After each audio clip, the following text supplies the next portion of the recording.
Me läheme rahulikult sisse, politsei peaks olema oma töö juba teinud. Näete isegi topeltuks ja meil muidugi jäänud veel sellest ajast, kui siin kahe ukse vahel elasid ka veel inimesed.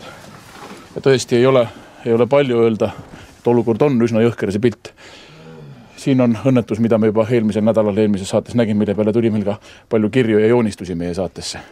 Kas te oleksite nii hea, mu härra, ja suudaksite äkki kommenteerida seda, mis on teil siin kööginurgas? See on inimese käsi, ma näen. See on inimese käsi, nagu ma näen. Mina näen ka, et see on inimese käsi. Kelle käsi see on? No, kui nüüd uskuda, mis sinna kirjutada, Slava käsi on. Slava Bogu! Slava Bogu! Slava Bogu! Slava Bogu, et see käsi siin on. Slava Bogu! Kus on selle käe omanik ise? Seda ei maksa meie käest ju küsida. Meie oleme siin, käsi on siin, kus see kodanik, kas te olete politseist? Mis puhul te külla tulite? Ta ei ela siin. Viive 46. Kaua te siin juba olnud olete? Ma ei tea. Vaadates selle patari järgi, mis teil laual on juba tühjaks joonud olete. Päev. Olete päeva hommikust olete Viive siin. sünnipäeval ja nüüd ongi, no selles mõttes. Ta on ju, vaata filmi, ta on Rammis laulnud ju, kurat. Ramm 4, sa mäletad seda? Noh, see nüüd kaljupäevad võidavad. Kas te teate, mis aastaaeg praegu on? Viive sünnipäev. Mis aastaaeg, ega te seda ei oska öelda? Sügis. Tead, ma ütlen sulle ühte asja, Rai, aga selle sa lõikad kurat välja, see käsi tead. Oota, vabandust.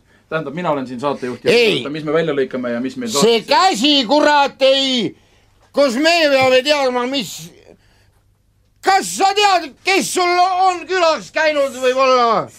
Ei no, mida kuradi kustad? Kuidas te siin olete niimoodi siis võimalik? Kas te ei suuda oma... Teie see korter ei ole siin nii suur, et... Ma räägin selgelt, kurat, Slava, Slava käsi, mis siin? Kahtlemata meestel on närvidega väikesed probleemid ja siin ei ole mitte midagi parata, nad ei suuda oma küsimust. Ma küsisingi teie käest, et miks? Ma ütlesin, kurat, see on Slava käsi, las ta olla siin kausis, kurat. Me läheme siit, meie lahkume siit. Ma rääksin talle ju rahulikult.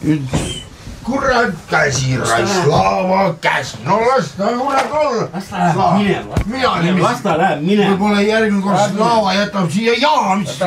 Kes selle süüdi on, et ta oma jäsemeid pillu raisk? Aga kurat, ma olen selle mees veel näha. Kuule, oota. Siin peaks juba täiesti selgelt politsei sekkuma. Kuule, oota, tead. No mis, kes see on? Siin on puudud inimene. No mida... Kurat, see on sportrais. Tead, ma ütlen sulle, et mitu korda sa oled mul külas käinud ju. Oma kuradi kaameramehega ja kes sul... Rahulikult. Me jätame nüüd härradega hüvasti. Te jätte see edasi pusima, kohe peaks tulema politsei mõrvarühm. See teeb juba asjad selgeks, mis nendest meestest edasi saab ja kaua neile antakse vabadust, kaua neile antakse võimalus ühiskonna kulul liugu lasta. Oma peegel on sulle paras. Sa näe, vaata ennast peelis, milline sa ise oled. Kaua ühiskond selliseid heidikuid kannatada suudab. Üks asi on see, et me oleme selgelt selle fakti ees, et me peame paljusid inimesi... Seab sind raisk või? Kurat! Perse, ma olen kõik veel laiaks siin tead. Las inimene puhkab rahus ja ripub. Häbi ei ole nii käituda või? Ma ei taha enam näha. Häbi peaks olema nahku, kurat! Niisugune suhtumine on siis. Sünnipäeval poistel.